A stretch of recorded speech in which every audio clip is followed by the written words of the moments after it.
గత కొన్నేళ్లలో యానిమేషన్ సినిమాలకు విపరీతంగా క్రేజ్ పెరిగిపోయింది.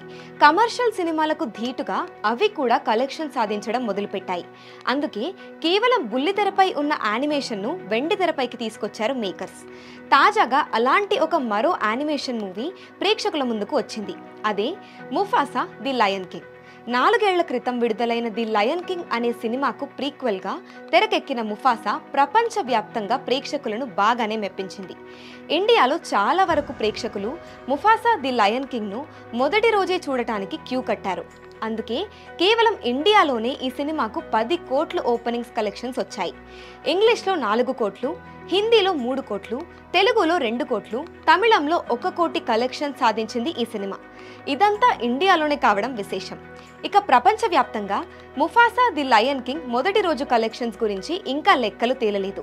అయినా కూడా ఒక వారంలోనే ఈ మూవీ ప్రపంచవ్యాప్తంగా $180 మిలియన్ కలెక్షన్లు కొల్లగొడుతుందని హాలీవుడ్ మీడియా అంచనా వేస్తోంది. ఈ మూవీకి వస్తున్న పాజిటివ్ టాక్ చూస్తుంటే వారి అంచనా నిజమయ్యేలా ఉందని అనిపిస్తోంది.